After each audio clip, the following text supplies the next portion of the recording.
La méritocratie et le respect d'autrui. Je vais d'abord vous expliquer le terme de la démocratie, quoique je pense plusieurs connaissent déjà sa signification. Mais j'ai beau juger de rafraîchir la mémoire de tout à chacun concernant de ces thèmes politiques que les politiciens à travers le monde ne valident pas, parce qu'il n'est pas avantageux pour eux. D'après tout dictionnaire, la méritocratie est un système politique, social et économique où les privilèges et les pouvoirs sont obtenus par le mérite. Celui-ci est basé sur la connaissance de la valeur par les diplômes, l'expérience, les qualités, les vertus. La méritocratie a pour fondement l'égalité des chances, la liberté individuelle et la reconnaissance de la réussite. C'est de cette façon que tout dictionnaire, lequel est un dictionnaire politique, définit cette expression, laquelle la méritocratie. Mes frères et sœurs, les politiciens pensent que plusieurs d'entre vous n'ont pas de mérite. Ils utilisent cette stratégie dans le but de vous piétiner, mais ils se trompent parce que même le marchepied a un mérite. On l'utilise à une fin. Les politiciens vous ont appris à se servir de vous à l'époque des élections pour aller voter pour eux. Et après cela, ils ignorent de votre existence. Il ne faut pas que vous preniez les discours des politiciens pour argent comptant. Après les élections, ils ignorent si vos besoins doivent être satisfaits. Ils ignorent votre mérite. Ils pensent que vous n'êtes pas suffisamment intelligent pour contribuer dans le développement de votre pays. Mes frères et sœurs, franchement, je vous le dis que nul n'est plus sot pour contribuer dans le développement de son pays. Si les politiciens utilisaient vos mérites, nous pourrions avoir un monde meilleur. Le monde allait embellir, transformer, si les politiciens considéraient que chacun de vous a une pierre que vous pouvez placer dans le monument du développement de votre pays. Peuple, il ne faut pas que vous laissiez que les politiciens vous réduisent à rien. L'Éternel vous a créé avec un don que personne ne peut pas vous le quitter. Vous avez une valeur immesurable aux yeux de l'Éternel qui vous a créé. Peuple, votre valeur ne vient pas de vous-même. Elle vient de Dieu. Pour certains pays développés, maintenir l'équité et l'efficacité de l'appareil judiciaire est une pierre angulaire du système judiciaire. Pourtant, pour les pays sous-développés tels sont Haïti, la République dominicaine, Honduras, El Salvador, Guatemala, Nicaragua, plusieurs pays de l'Amérique latine, plusieurs pays africains, pour n'en citer que quelques-uns. L'égalité des chances n'existe pas. Le peuple de ces nations vaut, on navigue à la merci des vents et des flots. L'égalité des chances n'existe pas dans ces pays. André Comte mentionnait, l'égalité des chances, c'est le droit de ne pas dépendre exclusivement de la chance, ni de la malchance.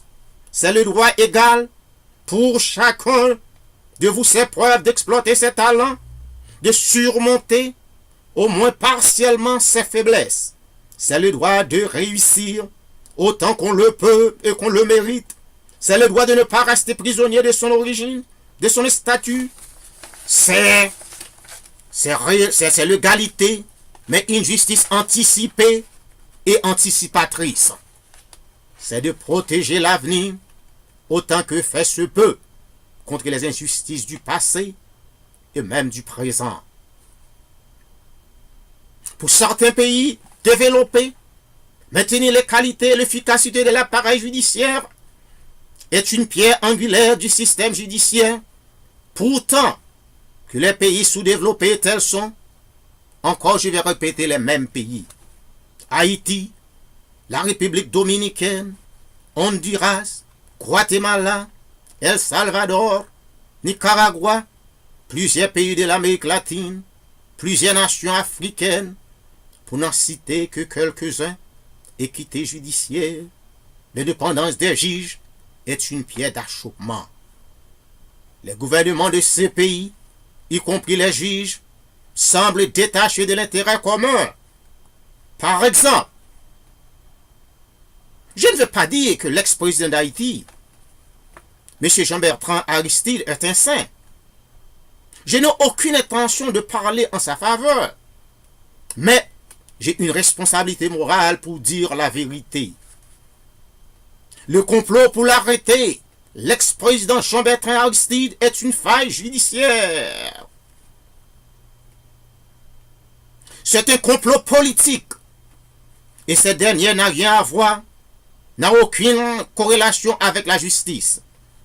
C'est un complot entre le pouvoir exécutif et le pouvoir judiciaire pour fin ou en vue d'éliminer le parti de Jean-Bertrand Aristide dans la prochaine élection présidentielle. Ces deux branches politiques, exécutif et judiciaire, veulent créer des brouilles, un climat d'incertitude en Haïti pour saisir des avantages politiques dans les prochaines élections. C'est vraiment une honte. Statu quo politique continue toujours en Haïti. Les anciennes stratégies de frappe. Quand je dis le mot frappe, je pense que plusieurs Haïtiens peuvent me comprendre. Les stratégies des anciens régimes pour détruire les leaders politiques qui ne supportent pas le gouvernement en place continuent encore en Haïti. S'il avait la justice, la méritocratie en Haïti, le pouvoir du président, les juges devraient être justes pour que le pays aboutisse à une justice sociale. La justice est une nécessité, un besoin indispensable pour nourrir et éblouir le développement, le progrès d'une nation. De la création de l'homme, Dieu a donné à chacun de nous des talents. Personne ne venait sans mérite sur cette terre. Personne n'est vu de mérite. Chaque citoyen a une valeur différente. Et cette dernière forme la mosaïque sociale du pays. La mosaïque sociale d'une société. Dans une société équitable, tous les employeurs considèrent ses employés comme un objectif privilégié. La fonction des employés n'aurait pas dû déterminer par sa valeur. Malheureusement, ces disgrâces est très fréquent dans les pays sous-développés et même aussi dans certains pays développés. Kant, un philosophe allemand, écrivait « Le respect d'autrui est l'un des premiers principes que nous devons suivre, semble-t-il, pour que la vie en société soit possible. Nous respectons l'autre parce que nous reconnaissons qu'il est un autre de nous-mêmes. Nous le considérons comme un égal, en dépit du fait qu'il ne soit pas nous. On peut être précisément parce qu'il n'est pas nous. Les doctrines se basent donc, en premier lieu, sur l'acceptation des principes d'égalité entre les hommes. La suprême d'un gouvernement consiste à diriger son peuple, se concrétise aux intérêts de toutes les classes sociales du pays. Le gouvernement doit savoir que le pays n'est pas son propriété privée. Conséquemment, il doit partager la richesse du pays équitablement à tous les citoyens de la nation. Un gouvernement doit éviter de susciter la colère des uns et la joie des autres. Le pays de l'Amérique centrale venait de célébrer les 193e année de leur indépendance. Je les souhaite que vienne la moralité, la prospérité, la responsabilité, la justice sociale et de chercher à connaître la vérité. Jean 8, verset 12 déclare « Vous connaîtrez la vérité, et la vérité vous affranchira.